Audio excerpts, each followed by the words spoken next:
Hello, welcome back to the underdogs Acharya. तो हम कर रहे थे एथिक्स, इंटीग्रिटी एंड एप्टीट्यूड, जिसको हम सम्मान से जीएस स्कोर भी कहते हैं। और उसमें हम कर रहे थे कॉन्टेक्चुअल अप्रोचेस टू एथिक्स, जिसका आज हम फोर्थ पार्ट कर रहे हैं, प्रेगमेटिज्म। पिछले लेक्चर में हमने समझा कि प्रेगमेटिज्म होता क्या है, इसका प्रोग्रेशन कैसे हुआ, इसका एवोल्यूशन कैसे हुआ, इसके थिंकर्स ने क्या क्या कहा। ओके, आज हम देखेंगे कि इसके की फीचर्स क्या है। बट आगे बढ़ने से पहले here is a little something about me. आप पॉज करके देख सकते हैं, ज्यादा टाइम हम यहाँ पे नहीं लगाएंगे। बट लेक्चर शुरू करें उससे पहले हमेशा की तरह आपसे एक छोटी सी रिक्वेस्ट है, लाइक कर दो, शेयर कर दो, सब्सक्राइब कर दो और नोटिफिकेशन आइकन दबा दो। शेयर तो जरूर कर देना, इससे मेरी बहुत हेल्प हो जाती है, क्योंकि मेरा चैनल अभी बहुत छोटा है और मेरी यही कमाई है। ओके, सो आज हम पढ़ेंगे की फीचर्स ऑफ प्रेगमेटिज्म। तो चलो देखते हैं। सबसे पहला इसका फीचर है एक्सपेरिमेंटल मेथड इन एथिक्स। तो प्रेग्मेटिस्ट जो हैं, ये बिलीव करते हैं कि जो मॉरल प्रिंसिपल्स है ना, उनको साइंटिफिक हाइपोथेसिस की तरह ट्रीट किया जाना चाहिए। और हमें अज्यूम नहीं कर लेना चाहिए कि भाई कोई भी रूल हमेशा करेक्ट ही होगा। हमें उसको पहले रियल लाइफ सिचुएशंस में लगा के देखना चाहिए, उसके रिजल्ट्स को ऑब्जर्व करना चाहिए, उसके एक्सपीरियंस से हमें सीखना चाहिए और उसके बाद कोई निष्कर्ष पे आना चाहिए। यानी कि हाइपोथेसिस, देन आप उसको अप्लाई करो, ऑब्जर्व करो, फिर लर्न करो और इम्प्रूव करो। एग्जाम्पल, अब गवर्नमेंट ने एस्पिरेशनल डिस्ट्रिक्ट्स प्रोग्राम शुरू किया नेशन वाइड। तो गवर्नमेंट ने क्या किया, पहले सबसे बैकवर्ड डिस्ट्रिक्ट्स को आइडेंटिफाई किया, वहां पे उन्होंने अपना ये प्रोग्राम जो है इसको इम्प्लीमेंट किया, आउटकम्स को मॉनिटर किया, जैसे कि हेल्थ, एजुकेशन, इट्स एटसेट्रा। और फिर उस प्रोग्राम को रिफाइन किया based on data and experience. Okay, so it is experimental method. तो ये मैटर क्यों करता है? बिकॉज इससे एथिक्स जो है वो प्रैक्टिकल और सॉल्यूशन ओरिएंटेड हो जाती है, rather than being merely theoretical. Okay, दूसरा इसका जो कोर प्रिंसिपल है वो है फॉलिबिलिज्म। फॉलिबिलिज्म का क्या मतलब होता है?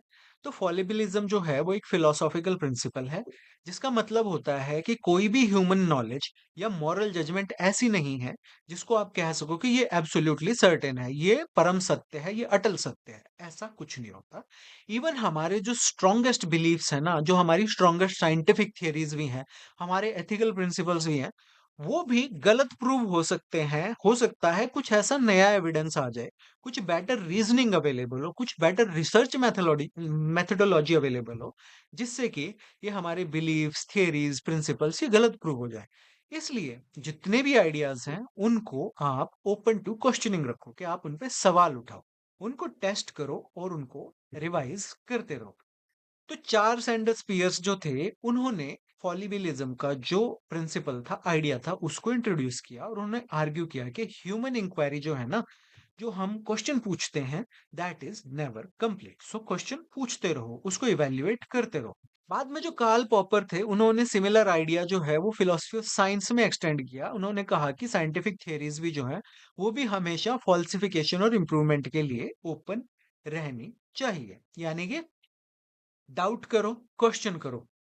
तो एक आइडिया प्रपोज हुआ, फिर उसकी इंक्वायरी करो कि भाई क्या ये सही है, क्या गलत है। फिर जो रिजल्ट्स आए उनको ऑब्जर्व करो, उनके आउटकम्स को, और फिर उस आइडिया को आप रिवाइज करो। तो इंक्वायरी जो है वो कभी भी पूरी नहीं होती। सिमिलरली कार्ल पॉपर ने साइंस में कहा कि साइंटिफिक थियरी प्रपोज होती है, उसको टेस्ट करो, उसको ऑब्जर्व करो, एक्सपेरिमेंट करो। अगर थियरी गलत प्रूव होती है या नहीं प्रूव होती है, फिर उसके बेसिस पे आप या तो उसको इम्प्रूव करो या उसको एक्सेप्ट करो। ओके, या रिवाइज करके रिप्लेस करो। That is फॉलिबिलिज्म। एग्जाम्पल है, कोविड-19 पेंडेमिक था, तो गवर्नमेंट ने इनिशियली कुछ set of health guidelines issue करे। ओके, बट फिर नया साइंटिफिक एविडेंस इमर्ज हुआ, जिसमें भाई मास्क, वैक्सीन और क्वारंटाइन पीरियड्स को रिवाइज किया गया। तो इंस्टेड कि भाई गवर्नमेंट ने कहा कि भाई शुरू में हमने जो बोल दिया सो बोल दिया, उस पर अड़े रहने की बजाय उन्होंने तो अपनी अर्लियर एडवाइस को इनफॉलिबल ट्रीट करने की बजाय पॉलिसी मेकर्स ने अपने उन जो रूल्स थे, गाइडलाइंस थी, उनको अपडेट किया, बेटर एविडेंस जब उनको प्रेजेंट किया गया। थर्ड है इसका जो कोर प्रिंसिपल है, that is consequences tested in practice. तो प्रेग्मेटिज्म जो है ना, वो डिस्टिंग्विश करता है किसके बीच में, कि किसी भी एक्शन के एक्सपेक्टेड कॉन्सिक्वेंसेस क्या हैं और एक्चुअल कॉन्सिक्वेंसेस क्या हैं। तो कोई भी पॉलिसी हो सकता है ऑन पेपर बहुत बढ़िया लगे, बट उसकी जो ट्रू वैल्यू है वो जज की तभी होगी जब आप उसको ग्राउंड पे इंप्लीमेंट करोगे, रियल वर्ल्ड में उसका इम्पैक्ट है उसको ऑब्जर्व करोगे। ओके। तो मान लो एक स्टेट गवर्नमेंट जो है वो बॉडी वॉर्न कैमरास इंट्रोड्यूस करती है पुलिस ऑफिसर्स के लिए और एक्सपेक्ट करती है कि इससे अकाउंटेबिलिटी जो है वो बढ़ेगी। अब 1 साल के बाद वो कंप्लेंट्स को रिव्यू करती है पुलिस के against. Conviction rates, public trust, ये सब जो है ये डिसाइड करने के लिए कि क्या इस प्रोग्राम को फर्दर एक्सपेंड करना चाहिए। तो इससे ये एम्फसाइज करता है कि एविडेंस, इम्प्लीमेंटेशन और फीडबैक जो है वो ज्यादा इंपॉर्टेंट है रादर देन कि भाई हमारी इंटेंशंस अच्छी हैं किसी भी पॉलिसी, किसी भी डिसीजन के पीछे। देन नेक्स्ट है वर्केबिलिटी एज द क्राइटेरिया। तो मॉरल प्रिंसिपल को अच्छा तभी समझा जाता है जब वो इफेक्टिवली किसी प्रॉब्लम को सॉल्व करता है, जिसको सॉल्व करने के लिए उस प्रिंसिपल को लाया गया है। तो यहाँ पे फोकस जो है वो प्रैक्टिकल सक्सेस पे है, किसी थियोरेटिकल परफेक्शन पे नहीं है। For example, DBT, direct benefit transfer, इसको प्रेफर किया गया कैश डिस्ट्रीब्यूशन के ऊपर, क्योंकि कैश डिस्ट्रीब्यूशन में क्या होता था कि बहुत सारे इंटरमीडिएरीज के हाथ में से पैसा गुजरता था और हर कोई अपना कट रख लेता था, तो उससे बहुत लीकेज होती थी। बट जब आप सीधा बेनिफिशियरी के खाते में पैसा डाल रहे हो तो उससे जो लीकेजेस थी ना ये रिड्यूस हुई, और इससे इंश्योर होगा कि सब्सिडीज जो हैं वो एक्चुअल बेनिफिशियरीज तक ज्यादा एफिशिएंटली पहुंचे। ओके। तो ये क्या इंश्योर करता है कि एथिक्स जो है वो एवरीडे गवर्नेंस और पब्लिक वेलफेयर के साथ रेलेवेंट रहे। ओके। देन नेक्स्ट है डेमोक्रेटिक एंड पार्टिसिपेटरी इंक्वायरी। तो प्रैग्मेटिस्ट जो हैं जैसे कि जॉन ड्यूई खास करके, ये बिलीव करते हैं कि moral and public policy decisions जो है ना ये इमर्ज करते हैं जब citizens, expert and stakeholders जो हैं वो ओपन डिस्कशन में पार्टिसिपेट करें। जो डाइवर्स व्यू पॉइंट्स हैं किसी भी आइडिया पे, इनका ये व्यू पॉइंट है, इनका ये व्यू पॉइंट है, वो हमें बेटर सॉल्यूशंस तक पहुंचने में हेल्प करते हैं। फॉर एग्जांपल, मान लो स्मार्ट सिटी मिशन है। ओके। तो उसमें सिटी डेवलपमेंट प्लान बनाना है। तो अब अगर जो प्लानिंग अथॉरिटीज हैं वो रेजिडेंट्स को, अर्बन प्लानर्स को, बिजनेसेस को, सिविल सोसाइटीज को, इन सब के साथ मीटिंग करें, इनकी बातें सुने, इनके व्यू पॉइंट्स देखें, ये समझने के लिए कि भाई लोकल प्रायोरिटीज क्या हैं। ओके, तो हम उस पे ध्यान देंगे, तो उससे बेटर सॉल्यूशंस निकल के आएंगे। अब मान लो जनता तो कह रही है कि हमें डेडिकेटेड फुटपाथ्स चाहिए, हमें डेडिकेटेड ग्रीन कॉरिडोर्स चाहिए, या हमें रोड्स के साथ में रेन वाटर ड्रेनेज चाहिए। बट प्लानर्स जो हैं उन्होंने कंसल्टेशन ही नहीं की उनसे, और वो स्मार्ट सिटी में क्या लगा रहे हैं, या म्यूजिकल रोड बना रहे हैं। सो वहां पे एक डिस्कनेक्ट हो जाता है। ओके। तो ये क्यों मैटर करता है? क्योंकि ये ट्रांसपेरेंट, कंसल्टेटिव और इंक्लूसिव गवर्नेंस को प्रमोट करता है, और उसके साथ ही डिसीजन मेकिंग की जो क्वालिटी है उसको भी इंप्रूव करता है। देन सिक्स्थ इसका जो की फीचर है वो है कॉन्टिन्यूअस रिवीजन, यानी कि कोई भी मॉरल रूल या पब्लिक पॉलिसी जो है उसको फाइनल नहीं समझा जाता। जैसे जैसे सोसाइटी, टेक्नोलॉजी या सर्कमस्टांसेस जो हैं वो चेंज होते हैं, तो एथिकल प्रिंसिपल्स और पॉलिसीज जो हैं वो भी रिव्यू होने चाहिए, इम्प्रूव होने चाहिए, और उनको नए एक्सपीरियंस के बेस पे अडेप्ट करना चाहिए, मॉडिफाई करना चाहिए। एग्जाम्पल से देखो, नेशनल एजुकेशन पॉलिसी 2020 जो है उसने एनईपी 1986 को रिप्लेस किया, जो कि कई दशकों से वहां पे थी। अब ये क्यों करना पड़ा? क्योंकि इतने दिन में टेक्नोलॉजी में, इकोनॉमी में, एजुकेशनल नीड्स में बहुत सारे चेंजेस आ गए थे, एआई आ गया, कंप्यूटर्स आ गए, पता नहीं क्या क्या आ गया, जिससे कि जरूरत पड़ी कि जो पॉलिसीज हैं वो ग्राउंड रियलिटी को, सोसाइटल रियलिटीज को रिफ्लेक्ट करे। तो ये क्यों मैटर करता है? क्योंकि ये इनोवेशन को एनकरेज करता है, अडेप्टिव एडमिनिस्ट्रेशन लेके आता है, और कॉन्स्टिट्यू जो कॉन्टिन्यूअस इंस्टीट्यूशनल इंप्रूवमेंट है उसको बढ़ावा देता है, instead of blindly following outdated practices. Okay. अब इसका प्रेगमेटिज्म का एडमिनिस्ट्रेटिव रेलेवेंस क्या है, ये किस तरह से एडमिनिस्ट्रेशन को हेल्प कर सकता है या उसमें एप्लीकेबल होता है। तो प्रेगमेटिक एथिक्स जो है ये बहुत ही ज्यादा रेलेवेंट है मॉडर्न पब्लिक एडमिनिस्ट्रेशन की, क्योंकि आजकल जो गवर्नेंस है ना वो बहुत ही ज्यादा कॉम्प्लेक्स और चेंजिंग प्रॉब्लम्स के साथ डील करती है, रादर देन कि हाँ आप हर सिचुएशन में एक परमानेंट सॉल्यूशन लगा दो, ऐसा नहीं होता। अलग अलग प्रॉब्लम्स है, कभी एआई की प्रॉब्लम है, कभी हैकिंग की प्रॉब्लम है, कभी मान लो साइबर सिक्योरिटी की प्रॉब्लम है कहीं पे, और एक तरफ तो ये इतनी एडवांस प्रॉब्लम है, और दूसरी तरफ हमारी वही दशकों सदियों पुरानी भाई फार्मर्स की प्रॉब्लम्स हैं, आम जनता की प्रॉब्लम्स है, रोड्स की प्रॉब्लम है।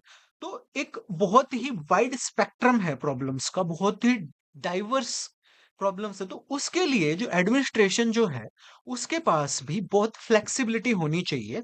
ऐसे डिसीजन मेकिंग टूल्स होने चाहिए जो evidence based real world outcomes पे काम कर सके, और उसके साथ-साथ वो कंटीन्यूअस लर्निंग और फीडबैक का भी एक मैकेनिज्म उनको प्रोवाइड करे, rather than sticking to rigid ideologies. Okay.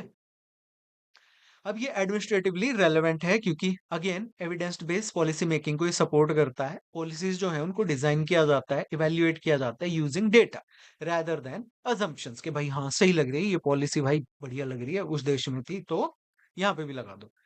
दूसरा है pilot projects and faced implementation. तो न्यू इनिशिएटिव्स को पहले टेस्ट किया जाता है छोटे स्केल पर, फिर उसको नेशन वाइड एक्सपेंड किया जाता है। ऐसे नहीं होता कि भाई जैसे कोर्ट में बोल दिया कि भाई E20 तो एक्सपेरिमेंट है, और एक्सपेरिमेंट का सैंपल साइज क्या है, होल डैम कंट्री।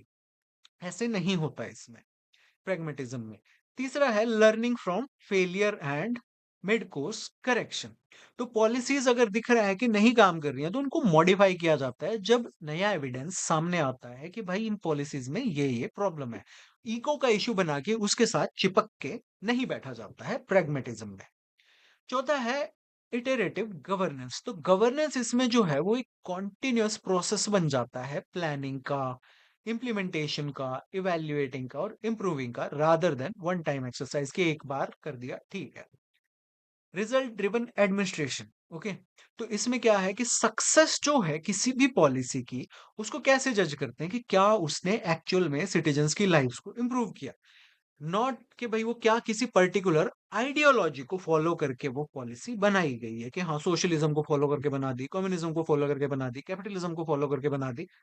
उसकी बजाय ये देखा जाता है कि भाई तुमने कुछ भी फॉलो करके पॉलिसी बनाई है, क्या एक्चुअल में ये ग्राउंड पे काम कर रही है। अब यही जो अप्रोच है ये नीति आयोग की फंक्शनिंग को रिफ्लेक्ट करती है, जिसमें कि cooperative federalism, innovation, pilot projects, data driven policy making और कॉन्टिन्यूअस पॉलिसी इंप्रूवमेंट की बात की जाती है, rather than centralised rigid planning जैसा कि 5 ईयर प्लान्स में होता था। अब हम एग्जांपल्स देख लेते हैं एक दो। अब जैसे मनरेगा है, मनरेगा को कोई फिक्स्ड प्रोग्राम की तरह नहीं ट्रीट किया गया था। ओवर टाइम उसमें बहुत सारी इंप्रूवमेंट्स की गई थी धीरे धीरे, जैसे कि social audits, Aadhaar based payment, geo tagging of assets जो भी क्रिएट किए गए हैं, electronic fund management and greater transparency mechanism. तो इस तरह से जो स्कीम थी ये इवॉल्व हुई थी, इसमें वीकनेस जो है वो आइडेंटिफाई होती रही और उनको करेक्ट करते गए। तो यहाँ पे प्रेगमेटिक लेसन क्या है कि पॉलिसीज जो हैं कॉन्टिन्यूअसली इंप्रूव होनी चाहिए based on experience rather than remaining unchanged. Covid vaccination policy की देख लेते हैं कि इंडिया ने इनिशियली प्रायोरिटाइज किया हेल्थ केयर वर्कर्स को, फ्रंटलाइन वर्कर्स को, सीनियर सिटीजन्स को कि इनको वैक्सीनेशन सबसे पहले मिलेगी। और फिर जैसे जैसे वैक्सीन अवेलेबिलिटी बढ़ती गई और साइंटिफिक एविडेंस एविडेंस भाई इवॉल्व होता गया, तो ये जो एलिजिबिलिटी है ये एक्सपेंड कर दी गई यंगर एज ग्रुप्स की तरफ, फिर बूस्टर डोजेस दी गई। तो इस तरह से ऑपरेशनल गाइडलाइंस जो है वो रिवाइज की गई ग्राउंड रियलिटीज के बेसिस पे। यहाँ पे आइडियलिज्म नहीं लगाया गया कि सबको देनी है, शुरू में ही सबको देनी है। तो पब्लिक पॉलिसी जो है वो न्यू एविडेंस के साथ अडेप्ट करे और चेंजिंग सर्कमस्टांसिस के साथ जो बदलाव जरूरी है वो बदलाव लेके आए। डीबीटी का एग्जाम्पल देख लो आप। डीबीटी में क्या है, डीबीटी को जब पहली बार इंप्लीमेंट किया गया तो उसको सिलेक्टेड वेलफेयर स्कीम्स में ही इंप्लीमेंट किया गया था, ताकि टेस्ट करके हम ये देख सकें कि क्या एक्चुअल में लीकेज रिड्यूस होती है, क्या इस पॉलिसी में बग्स क्या क्या हैं, क्या क्या प्रॉब्लम्स आएंगी। और फिर जो उसकी शॉर्टकमिंग्स थी उसको निकाला गया और पॉजिटिव रिजल्ट्स देख के इसको एक्सपैंड किया गया बाकी स्कीम्स में, वाइल कंटिन्यूअसली इसको साथ साथ इम्प्रूव भी करते गए ऑथेंटिकेशन सिस्टम्स को, पेमेंट सिस्टम्स को और ग्रीवांस रिड्रेसल मैकेनिज्म्स को भी।